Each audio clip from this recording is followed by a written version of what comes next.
The carnival arrived in the dead of night, setting up in the fallow field behind the old mill.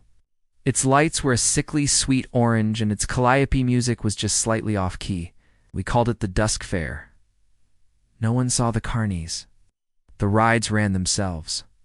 The ticket booth was empty, a sign reading pay, with a memory taped to the glass. Kids dared each other to go in. My little brother Leo went in. He came out an hour later, pale and quiet. I rode the carousel. He whispered. It was fun. He couldn't remember our dog's name, the one he'd had since he was 5.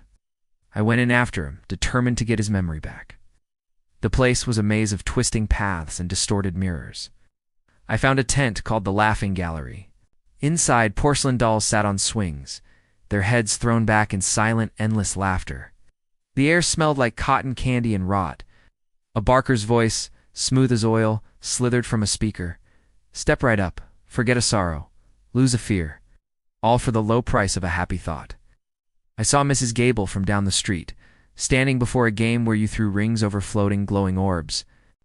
Each time she won, an orb would pop and her face would go slack with bliss.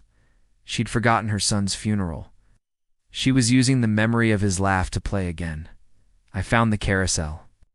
It was beautiful and terrible, painted with scenes of forgotten dreams. The horses didn't just go up and down, they changed. One grew insectoid legs. Another melted into a puddle of shimmering color. A third had the face of a weeping child. Leo's memory was here, could feel it. I climbed onto a horse made of shadow and bone. The ride started. With each rotation, a memory was ripped from my mind, the taste of my first kiss, the sound of my mother's lullaby. The horse beneath me grew more solid, more real, feeding on what I lost. I saw Leo's memory then, glowing, golden bubble, floating just out of reach. The memory of our dog, Buster, chasing his tail in the sun. I leaned out, stretching my fingers, brushing the bubble. The ride slowed. I fell to the ground. The memory clutched in my hand. I was at the exit. I stumbled out into the cold night air, my head aching and full of holes. I turned back. The carnival was gone. The trampled grass remained. In my hand was Leo's memory, warm and pulsing.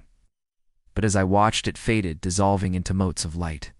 The fair never really lets go of what it takes. And now, when the wind blows from the east, I can hear that off-key calliope music. It's fainter now, but it's getting closer. It's coming back, and I think it's hungry for what's left.